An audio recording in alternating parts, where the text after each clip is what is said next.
지난 시간에 우리는 주기도문의 부름인 하늘에 계신 우리 아버지에 대해서 말씀을 들었습니다. 이 짧은 부름의 말씀은 우리 기도를 받으시는 분이 누구신지를 명확하게 보여주고 있습니다. 우리의 기도는 성부 하나님께 드려지는 것인데 그분은 하늘에 계시는 거룩하고 존귀한 분이시고 또한 우리의 아버지로서 가장 우리와 가깝고 친밀하신 분이십니다. 그러므로 우리는 하나님께 기도를 드릴 때에 그분께서 얼마나 높으신 분인지를 알고 합당한 경외심을 가져야 마땅합니다. 그리고 이러한 경외심과 동시에 우리는 하나님께 그 어떤 거리감도 두지 말고 그분을 가장 가까이 모시고자 하는 친밀한 사랑 역시 가져야 하는 것입니다. 또 무엇보다 우리는 아버지 하나님과 온전한 관계를 맺기 위하여서 예수 그리스도를 믿어야 한다고 하였습니다. 예수님은 우리의 유일한 중보자로서 우리를 하나님 아버지께로 이끄시는 분입니다. 그분은 하나님과 우리의 사이를 중재하시기 위하여서 우리의 모든 죄를 대속하시고 또한 우리를 위해 완전한 의를 이루어내신 분입니다. 이렇게 예수님께서 우리를 대신한 구속의 사명을 다 완수하셨기 때문에 우리는 오직 중보자이신 예수님을 통해서만 하나님 아버지께 나아가고 그분을 예배할 수가 있는 것입니다. 이처럼 우리는 기도할 때에 아버지 하나님과 또한 중보자 예수 그리스도에 대한 믿음을 가져야 하고 또한 더불어서 성령님의 도우심에 의지하여서 기도해야 합니다. 이렇게 삼일체 안에서 기도할 때에만 우리의 기도는 온전히 하나님께 드려질 수가 있는 것입니다. 우리는 하나님 아버지와의 인격적인 관계 속에서 그분께 모든 것을 기도함으로 아뢰겠다고 하는 그런 열망을 가져야 합니다. 자, 이렇게 주기도문의 부름은 우리의 기도의 대상인 하나님 아버지에 대한 믿음을 가르치고 있습니다. 그리고 거기에 이어지는 기도의 내용에는 총 6가지의 간구가 나오고 있습니다.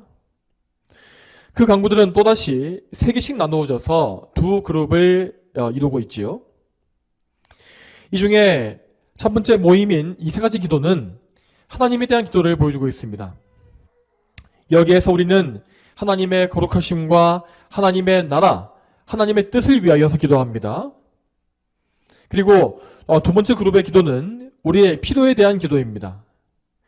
여기에는 우리의 몸의 필요를 위한 기도와 우리의 죄를 회개하는 기도, 그리고 우리를 시험과 악에서 건져달라고 하는 기도가 들어 있습니다. 이 중에 우리는 먼저 하나님에 대한 3가지 기도를 살펴보게 될 것입니다. 참고로 오늘과 다음 주의 설교 진행을 설명드리자면 오늘 설교에서는 우선 주기도문의 첫 번째 부분에 속하는 새 기도의 서론을 먼저 말씀드릴 것이고 그 이후에 이어서 첫 번째 기도인 아버지의 이름이 거룩하게 되시고를 먼저 살펴볼 것입니다. 그리고 다음 주 설교에서는 10절에 있는 나머지 두 기도에 대해서 말씀을 선포할 예정입니다. 그러면 오늘 본문을 다시 읽어보겠습니다. 그러므로 너희는 이렇게 기도하여라. 하늘에 계신 우리 아버지, 아버지의 이름이 거룩하게 되시고 아버지의 나라가 오시며 아버지의 뜻이 하늘에서처럼 땅에서도 이루어지소서. 아멘. 자, 여기서 우리는 하나님의 이름과 그분의 나라와 뜻에 대한 기도를 보게 됩니다. 여기에 나와 있는 세 기도는 사실 모두 이 동일한 소원을 가리키고 있습니다. 자, 그 소원이란 것은 곧 모든 원수들이 패배하고 하나님께서 완전히 승리하시기를 구하는 것입니다. 우리는 평생 신앙생활을 하는 중에 이 기도가 계속 진행되어 가는 것을 볼 수 있습니다. 우리는 삶의 여러 사건과 경험을 통하여서 하나님의 승리와 원수의 패배를 조금씩 맛보아 갈 수가 있다는 것입니다. 그렇지만 우리는 이 땅에 거하는 동안에 이 기도의 최종적인 성취는 볼 수가 없습니다. 하나님의 완전한 승리와 모든 계획의 성취는 재림과 종말이 이르러야만 볼 수가 있는 것이기 때문입니다. 그러므로 주기도문의 기도들은 궁극적으로 종말의 날을 향하고 있습니다. 우리의 최종 목표는 결코 이 땅에 있는 것이 아닙니다. 우리는 마지막 날을 향해서 살고 있으며 저 하늘의 소망을 두고서 살고 있는 것입니다. 우리는 이 땅의 모든 죄와 악이 사라지고 거룩한 하나님의 나라가 임하는 것을 고대해야 합니다. 그리고 그날에 하나님께서 온전히 영광을 받으시고 그분의 뜻이 온전히 이루어지는 것을 항상 열망해야 하는 것입니다. 여러분, 그렇다면 이 강구는 지금 우리의 삶과는 아무런 관계가 없는 것이겠습니까? 그렇지 않습니다. 우리는 항상 이 현재의 삶 가운데서도 끊임없이 하나님의 영광을 추구하는 기도를 해야 합니다. 왜냐하면 우리는 이 땅에 사는 동안에도 하나님 나라의 시민으로서 살고 있기 때문입니다. 여러분, 우리는 여기에 대해서 예수님께서 이 세상에 오신 목적이 무엇인지를 전체적으로 알아야 합니다. 자, 예수님은 분명히 우리를 죄에서 구원하시기 위해서 오신 분이라고 하였습니다. 자, 그렇다면 그 죄에서의 구원이라고 하는 것은 무슨 의미를 가지고 있는 것이겠습니까? 자, 이것은 분명히 하나님의 나라와 연결되어 있는 것입니다. 자, 이에 대해서 골로새서 말씀을 보겠습니다. 골로새서 1장 13절입니다. 아버지께서는 우리를 어둠의 권세에서 구해내시어 자신의 사랑하는 아들의 나라로 옮기셨으며. 아멘. 자, 이 말씀과 같이 우리가 죄에서 구원받은 것은 곧 어둠의 권세에서 해방되어서 예수 그리스도의 나라에 들어가는 것입니다. 이 나라는 그리스도께서 왕으로 통치하고 계시는 하나님의 나라입니다. 자, 여러분, 우리는 예수님께서 이 세상에 오셨을 때에 어떤 일이 일어났는지를 정확히 알고 있어야 합니다. 예수님께서는 우리의 왕으로서 이 세상에 오셔서 하나님의 나라를 이 세상에 시작하신 분입니다. 자, 이에 대해서 우리는 이미 앞에 나왔던 이 마태복음 3장과 4장의 말씀을 본 바가 있습니다. 예수님은 이 공생의 공적인 사역을 시작하시기 위해서 먼저 요한에게 세례를 받으신 바 있었는데, 이 세례의 사건은 곧 그분께서 우리를 위한 그리스도로서 임명받으신 사건이라고 하였습니다. 이 임명식, 그리스도로서의 대관식을 통하여서 그분은 성령으로 기름 부음 받으셨고 왕과 제사장과 선지자로서의 사역을 공식적으로 시작하신 것입니다. 이 중에서 지금 우리가 보아야 할 것은 왕의 직분입니다. 예수님은 세례받으신 직후에 성령님께 이끌려서 광야에 들어가셨습니다. 그 광야에서 예수님은 먼저 40일간 금식하심으로써 영혼과 육체의 극심한 고난을 통과하셨죠. 이 고난은 예수님께서 자기를 부인하시고 하나님께 순종하시기 위한 고난의 과정이었습니다. 즉, 예수님은 고난과 순종을 통하여서 왕으로서의 자격을 입증하신 것입니다. 이러한 금식의 고통이 끝난 이후에 예수님은 비로소 영적인 무장을 완료하시고 마귀의 시험으로 나가십니다. 자, 여기서 마귀는 이 세상의 임금으로서 예수님의 사역을 가로막기 위해서 예수님께 시험을 걸어온 것입니다. 그는 예수님의 육신적인 연약함을 알고 있었기 때문에 정말로 인간이 이기기 어려운 시험들을 걸어왔습니다. 그렇지만 우리의 왕이신 예수님은 육체의 정욕과 욕망을 이기시고 마귀의 공격을 격퇴하셨습니다. 이렇게 하심으로 예수님은 공중권세를 잡은 강력한 마귀를 이기셨으며 당신께서 권능을 가지신 왕이라는 사실을 명백히 증거하신 것입니다. 그리고 이 시험을 모두 통과하신 이후에 예수님은 하나님 나라에 대한 메시지를 선포하신 바 있습니다. 마태복음 4장 17절 말씀에 그때부터 예수께서 선포하여 말씀하시기를 회개하라, 하늘나라가 가까이 왔다라고 하셨다라고 하였습니다. 이 말씀과 같이 예수님은 이 세상에 오셨을 때에 천국을 이 땅에 임하게 하신 것이었습니다. 그러므로 모든 사람들은 이 천국의 왕이신 예수님을 믿어야 했습니다. 만일 그들이 왕이신 예수님을 거절하고 또 반역한다면 그들은 아버지 하나님께서 주신 유일한 구원의 길을 무시하는 것이었습니다. 그렇게 되면 그들은 결국 자기가 속한 이 세상의 나라와 함께 멸망할 수밖에 없는 것이지요. 실제로 예수님은 당신의 왕권을 부정하고 거역한 사람들에 대해서 엄중한 심판의 말씀을 선포하신 바 있습니다. 이에 대해서 마태복음 12장 28절 말씀을 같이 보겠습니다. 마태복음 12장 28절 말씀 같이 보겠습니다. 그러나 내가 하나님의 영을 힘입어 악령들을 쫓아낸다면 하나님 나라가 너희에게 임하였다. 아멘. 이 말씀의 배경을 살펴보면 그때 예수님은 악령이 들린 한 사람을 고쳐주었다고 되어 있습니다. 그 병자는 악령에 의해서 눈이 멀고 벙어리가 된 사람이었는데 예수님은 그 악령을 내쫓으시고 그의 병을 완전히 고쳐주셨죠. 그래서 그 사건을 봤던 사람들은 예수님께서 다윗의 자손, 곧 메시아신 것이라고 말하기 시작했습니다. 그러나 바리새인들은 예수님의 권세를 부인하면서 그분의 신성을 모독했습니다.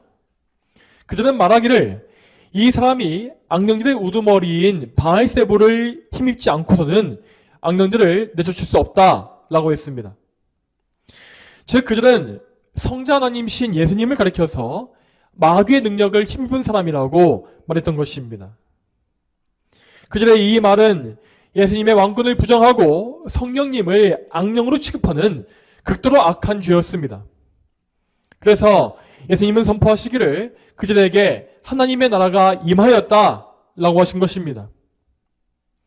여기에서 그들에게 임한 하나님의 나라는 구원을 위한 것이 아니라 심판을 위한 나라입니다.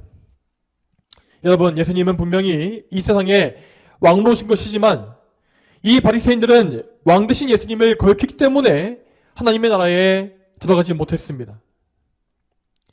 결국 그들은 그 왕국에서 쫓겨나서 바깥 어두운 데서 슬피 울며 이를 가는 처지가 되고 말았습니다. 그러므로 성도 여러분, 우리는 주기도문의 강구들을 살펴볼 때에 우리의 현재 상태에 대해서 깊이 생각해야 합니다. 여러분, 지금 여러분의 소원은 어디에 있습니까? 만일 여러분의 소원이 하나님의 나라에 있지 아니하고 온통 이 땅에만, 이 세상에만 향해 있다면 여러분은 지금 하나님 나라의 시민으로서 살고 있는 것이 아닙니다. 우리는 분명히 예수님을 믿음으로써 하나님 나라의 시민이 되어야 합니다. 그리고 예수님 안에서 우리 하나님 나라를 사모하고 하나님의 뜻이 이루어지기를 열망하는 그러한 마음을 품어야 하는 것입니다. 만일 여러분에게 이러한 마음이 없으시고 또 하나님 나라에 대한 인식 역시 희미하다고 한다면 여러분은 이에 대해서 하나님의 도우심을 간구하며 또 회개해야 합니다. 여러분은 반드시 예수 그리스도를 여러분의 개인적인 구원자로 믿어야 하고 또한 그분을 여러분의 왕, 여러분의 주님으로 모셔야 합니다. 여러분, 이러한 것은 곧 하나님 나라 백성이 되는 신분의 변화를 의미하는 것입니다. 이러한 신분의 변화를 위하여서 여러분은 예수님의 보혈로 모든 죄를 사함받아야 합니다. 그리고 예수님의 의를 통해서 의롭다함을 받아야 합니다. 이러한 속죄와 칭의의 은혜를 통해서만 여러분은 이 세상의 죄와 사망의 권세로부터 벗어나서 그리스도의 영원한 나라로 옮겨질 수가 있습니다. 자, 그러면 다음으로는 하나님 나라의 백성으로서의 삶이 무엇인지를 좀 더 자세하게 생각해 보겠습니다. 앞에서 우리는 하나님의 나라가 지금 우리의 삶에서 이미 시작된 것이라고 하였고 또한 장차 재림과 종말 이후에 완성될 것이라고 하였습니다.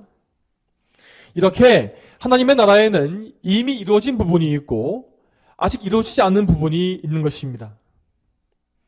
우리는 하나님 나라의 이러한 특성을 바르게 알고서 신앙생활을 해나가야 합니다.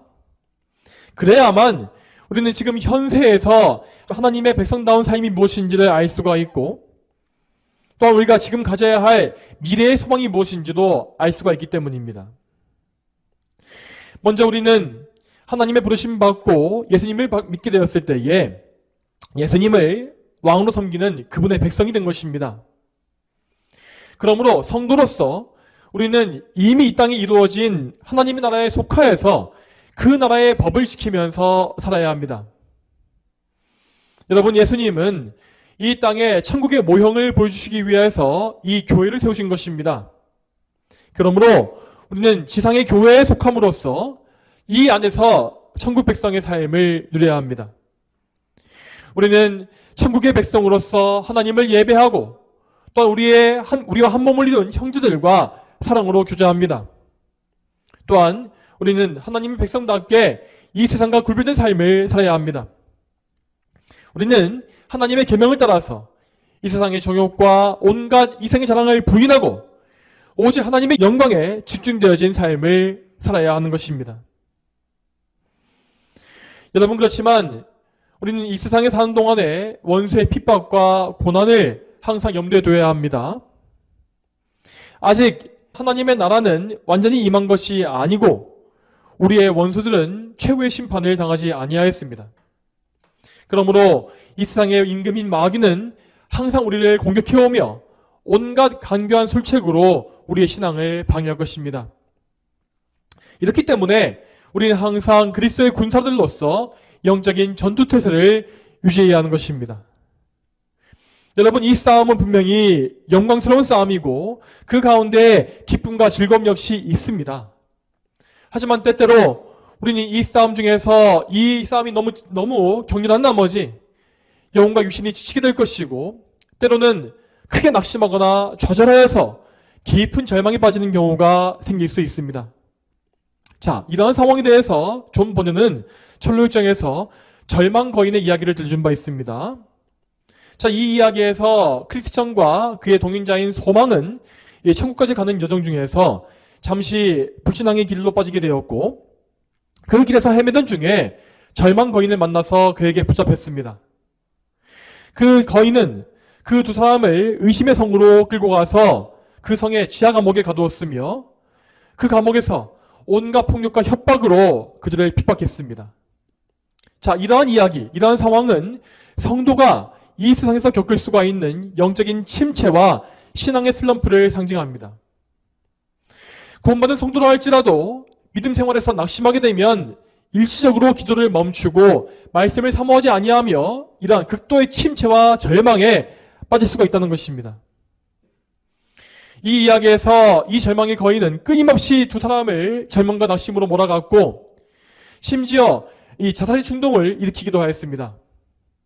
이러한 절체절명의 위기 속에서 크리스천은 정말 죽음을 생각하는 위기까지 이르게 되었지요. 그렇지만 그의 곁에 있었던 소망은 말씀을 통해서 크리스천을 위로했습니다. 이에 크리스천은 다시금 말씀을 통해서 믿음을 회복하였고 그 어려운 시간을 인내했습니다.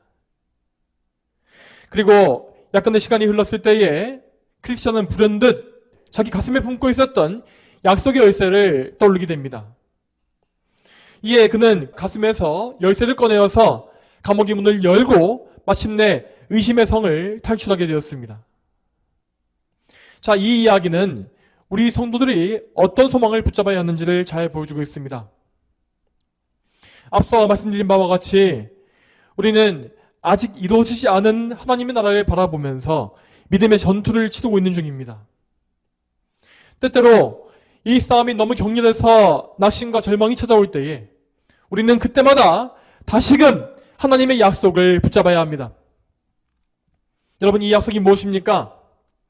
이 약속은 우리 주님의 약속인데 우리 주님은 분명히 우리와 항상 이 세상 끝날까지 함께 주실 것이라고 약속하셨고 또 우리에게 영원한 유업, 그분의 유업을 주실 것이라고 약속해 주셨습니다. 그리고 그 약속의 보증으로서 우리에게 성령님의 내주하심을 허락해 주신 것입니다. 그러므로 우리는 이 약속의 확실함을 기억함으로써 항상 다시금 믿음을 회복하여 일어날 수가 있는 것입니다. 여러분, 이처럼 우리는 이미 이루어진 하나님의 나라 안에서 살아가는 중이고 또한 동시에 아직 오지 아니한 하나님의 나라를 갈망하고 있습니다. 이러한 관점 안에서 우리는 주기도의 첫 번째 부분에 속한 세 가지 기도를 이해해야 합니다. 여기 나와 있는 하나님의 거룩하심에 대한 기도, 또한 그분의 나라에 대한 기도, 그리고 그분의 뜻에 대한 기도에는 공통적으로 지금 이루어져 있는 부분이 있고 또한 동시에 미래에 완성되어질 미완의 부분이 포함되어 있습니다. 자, 그러면 이러한 관점 안에서 이제 주기도문의 첫 번째 기도를 살펴보겠습니다. 주기도문의 첫 번째 기도는 아버지의 이름이 거룩하게 되시고입니다. 여기서 먼저 우리는 아버지의 이름이 무엇인지를 알아야 합니다. 성경에서 이름이라고 하는 것은 그 이름을 가진 소유자의 성품과 권위와 명예 등을 다 포함하는 것입니다. 즉 이름이라는 것은 곧 그 이름을 소유한 분의 존재 자체를 의미하는 것이죠. 따라서 하나님의 이름이라는 것은 곧 하나님 그분 자신을 직접 가리키는 것과 같겠습니다. 실제로 하나님은 당신의 이름을 계시하심으로써 그분의 거룩한 성품을 보여주신 바 있습니다. 예를 들어서 여호와라고 하는 이름은 스스로 있는 자라는 의미를 가지고 있다고 저희가 말한 바 있습니다. 자, 이 이름은 하나님께서 그 누구에게도 의존하지 아니하고 자존하시는 분임을 보여줍니다. 또한 우리가 아브라함의 이야기에서 들어보았던 여호와 이레라는 이름은 준비하시는 하나님, 공급하시는 하나님이라는 의미를 가지고 있습니다. 그 이름의 의미대로 하나님은 우리의 생명과 영생을 위해 필요한 모든 것을 친히 공급해 주시는 선하신 분입니다. 자, 이처럼 우리는 아버지 하나님의 이름을 통해 그분을 알 수가 있고 또한 그분의 이름을 그분과 동일시합니다. 그러므로 참된 성도들은 하나님의 이름이 크게 높아지고 영광받으시기를 열망하는 것입니다. 자, 그리고 다음으로 예수님은 하나님의 거룩하심에 대해서 말씀하십니다. 이 거룩함이라고 하는 것은 곧 구별됨입니다. 이 말 그대로 하나님은 이 세상에 그 어떤 것과도 동등한 위치에 있지 아니하시고 홀로 구별되어서 계시는 유일한 분입니다. 하나님의 거룩하심은 항상 하나님께 속해 있는 속성 중에 하나입니다. 그분의 거룩함은 영원하고 무한하며 불변합니다. 따라서 하나님의 거룩함은 줄어들거나 늘어나는 것이 없고 영원히 무한하고 변치 않는 것이죠. 자, 그런데 오늘 이 기도에서 예수님은 하나님의 이름이 거룩하게 되시기를 기도하라고 하십니다. 자, 하나님의 거룩하심은 분명히 영원하고 변치 않는다고 했는데 왜 예수님은 그분께서 거룩해지셔야 한다고 말씀하시는 것이겠습니까?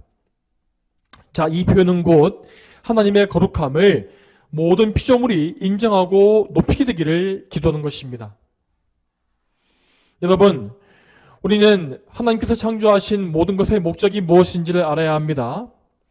이에 대해서 골로새서 말씀을 또 보겠습니다. 골로새서 1장 16절과 17절 말씀입니다.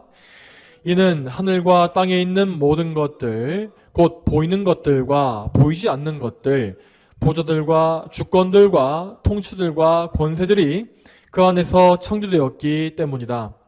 만물이 그분으로 말미암아 그분을 위해 창조되었다.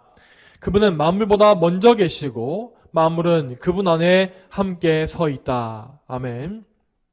이 말씀과 같이 모든 피조물은 다 하나님을 위하여서 지어진 것입니다. 만물이 지금 존재하고 있는 목적은 오직 하나님의 영광을 위해서이고 또한 그분의 거룩하심을 높이기 위해서입니다. 그런데 우리는 지금 이 세상에서 하나님의 영광이 널리 인정받는 것을 아직 보지 못하고 있습니다.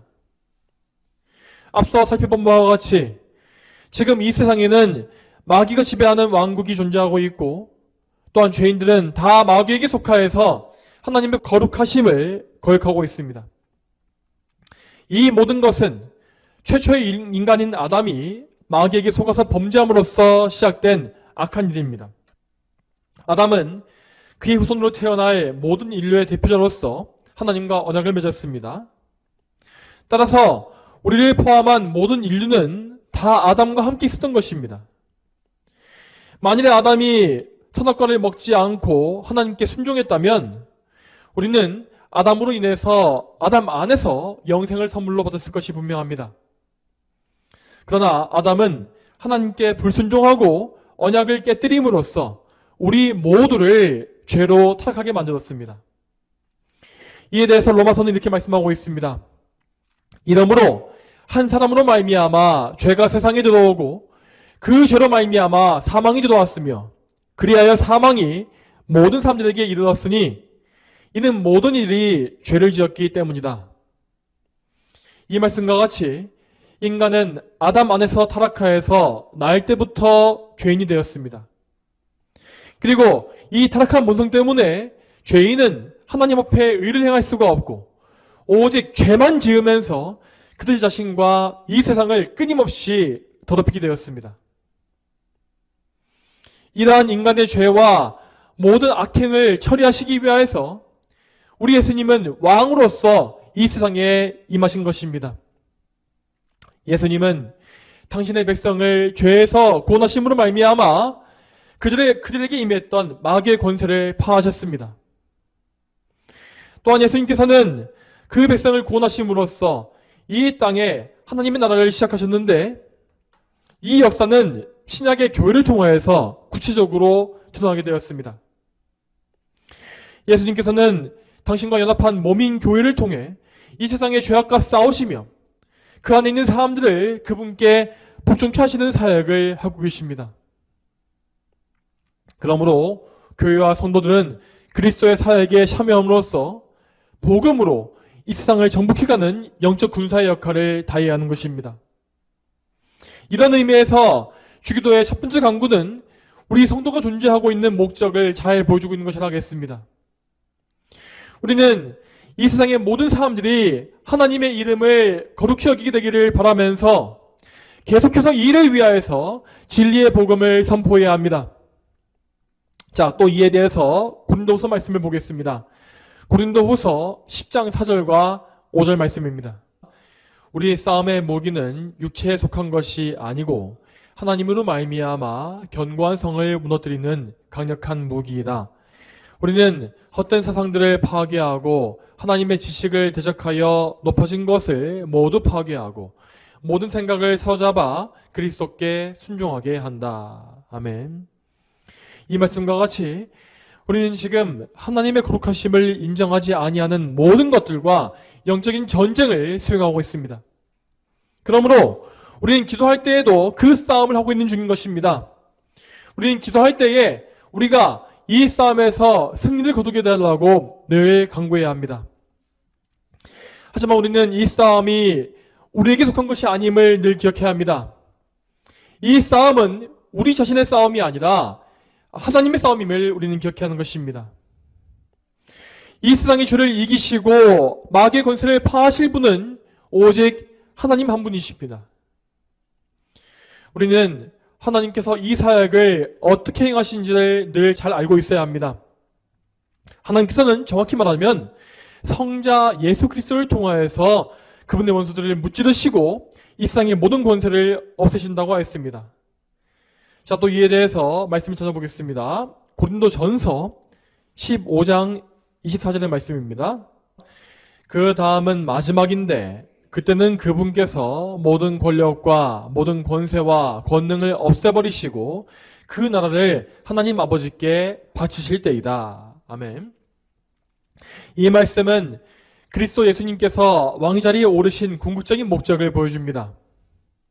예수님께서는 하나님 아버지께 속한 왕권을 위임받으신 분으로서 아버지의 영광을 위해 왕의 직분을 수행하십니다.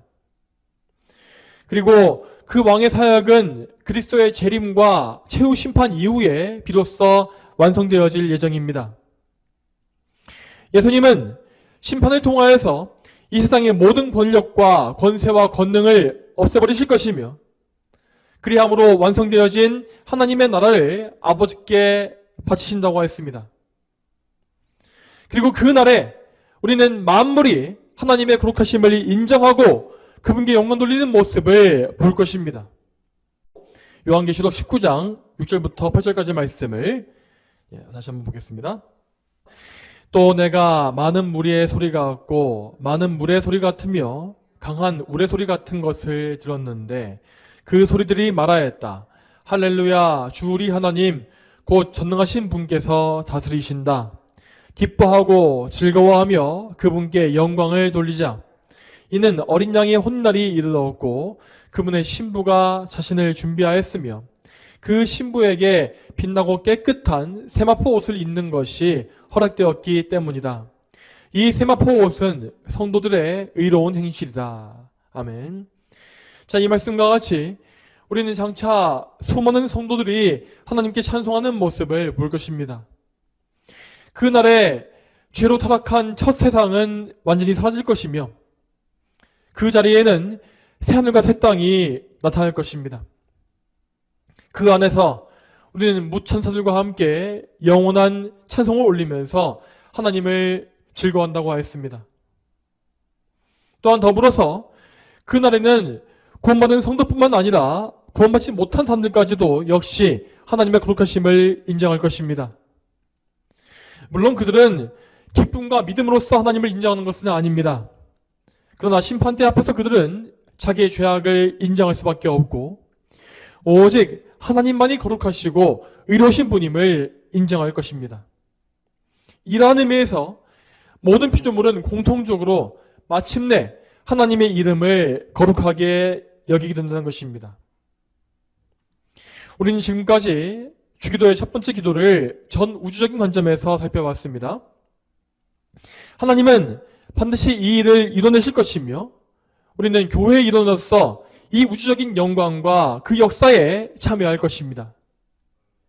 여러분, 그리고 여기서 멈추지 말고 우리는 이 큰 역사가 우리의 개인적인 삶에 대해서도 성취되어야 한다는 사실을 반드시 알아야 합니다.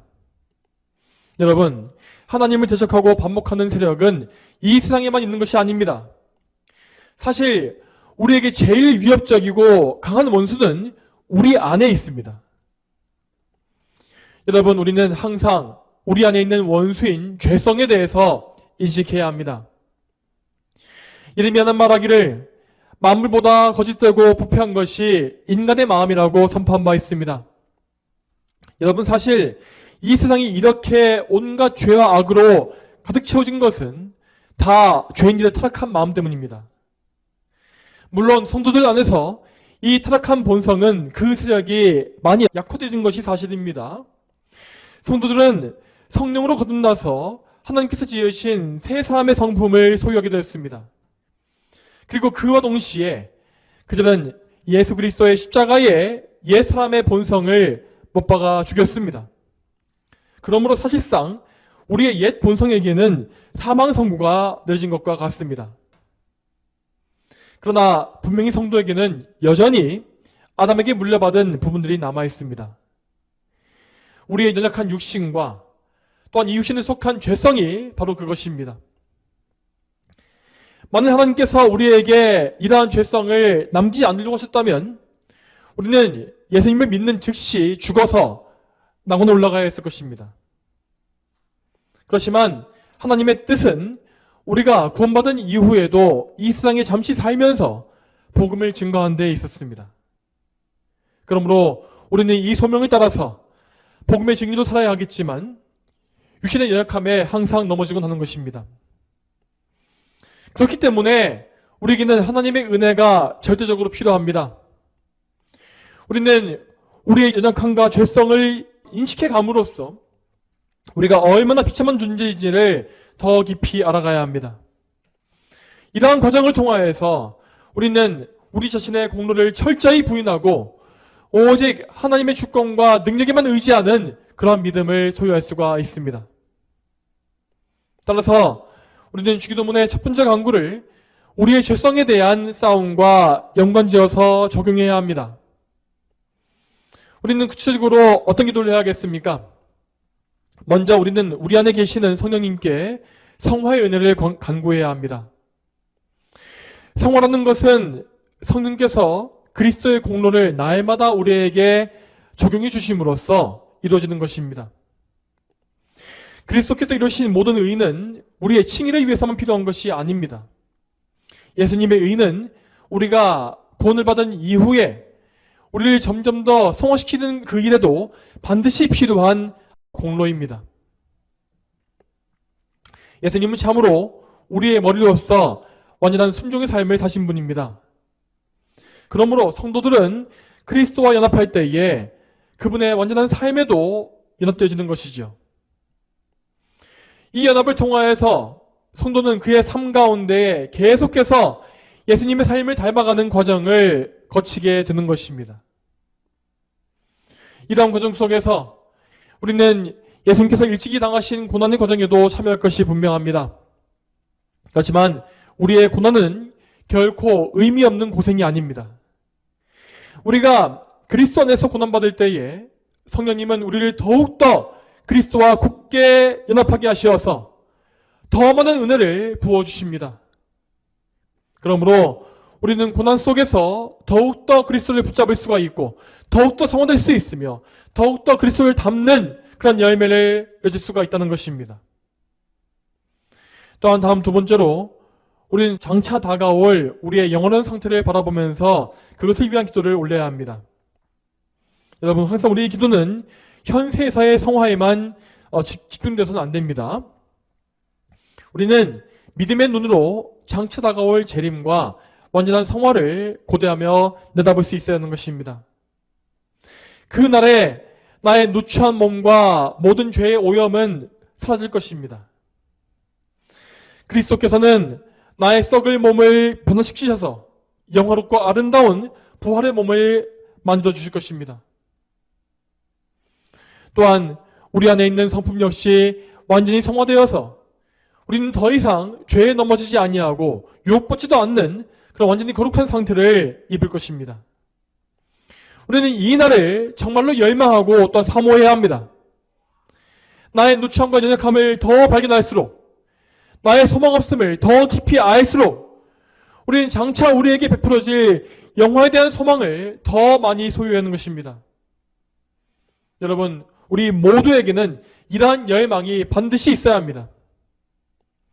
자, 그런데 성도가 이러한 소망을 가지는 이유가 무엇이겠습니까? 그것은 단지 나의 인생이 너무 힘들기 때문이 아닙니다. 단순히 내 인생이 너무 힘들어서 천국을 소망하고 있다면 그것은 참된 소망이 아니라 현실 도피에 불과한 것입니다. 우리는 이런 현실 도피를 하는 대신에 진정으로 나 자신의 죄성을 미워하고 죄성과 치열한 싸움을 싸워야 합니다. 또한 그리고 우리 이 세상의 죄악에 대해서도 전투를 치러야 합니다. 이렇게 치열한 영적 싸움이 항상 벌어지기 때문에 우리는 마침내 이 전투가 끝나고 영원한 평화가 이루어질 그날을 사모할 수밖에 없는 것입니다. 성도 여러분, 오늘 우리는 주기도문의 첫 번째 강구를 여러 방면에서 살펴봤습니다. 자, 이제 마지막으로 우리는 우리의 기도가 어떤 목적을 가져야 하는지를 다시 한번 생각해 봐야 합니다.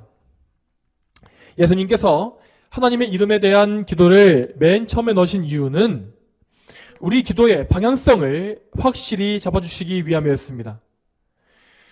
여러분, 우리는 절대 우리 기도의 시작을 우리의 소원과 필요로 시작해서는 안 됩니다. 그렇게 되면 우리는 결국 나의 정욕을 이루기 위해서 잘못된 기도를 할 수밖에 없는 것입니다. 그러므로 우리는 항상 먼저 하나님의 영광을 위해서 기도하면서 우리의 마음과 생각과 뜻을 그분께 완전히 집중해야 합니다.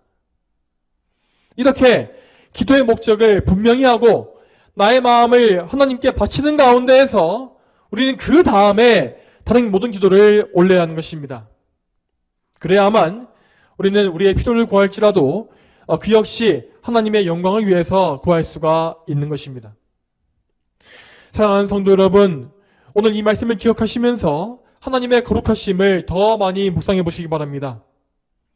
그리고 그분의 거룩하심이 온전히 인정되기를 더욱더 열망하십시오. 여러분 안에서 하나님의 거룩하심이 온전히 높여지기를 갈망하시고 또한 우리뿐만 아니라 이 세상의 모든 사람들이 하나님을 모두 거룩히 높이게 되기를 열망하십시오. 저 여러분 모두가 이 한 소망을 가지고서 거룩한 기도를 하나님께 올리게 되기를 축복합니다. 다 함께 기도하겠습니다. 하나님 아버지, 오늘도 주기도의 첫 번째 강구를 살펴보면서 하나님의 거룩하심을 인정하는 것이 무엇인지를 우리가 보게 하심에 참으로 감사합니다.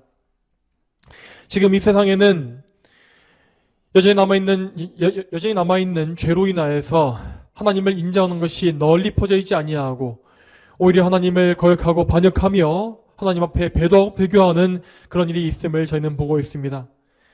주여, 또한 저희는 우리 안에 남아있는 죄성으로 인하여서 우리가 여전히 죄에 끌리고 죄의 유혹에 빠지며 하나님을 거역하는 것을 자주 보게 됩니다. 하지만 하나님은 예수 그리스도의 능력을 통하여서 이 모든 세상의 악을 반드시 이기실 것이며 우리와 이 모든 세상의 사람들이 하나님 앞에 복종하며 하나님을 거룩히 여기게 될 그날을 반드시 이루실 것입니다. 하나님, 우리가 이 사실을 바라보면서 항상 죄와 싸우게 하시며 이 세상의 모든 죄와 마귀의 세력과 영적인 전투를 치르게 해주시옵소서. 또한 그 가운데에서 싸움이 치열할수록 더욱더 하나님을 소망하며 최후의 승리를 바라보며 또 마지막에 이루어질 하나님의 영광을 사모하는 그러한 마음을 품게 해주시기를 간절히 소망합니다.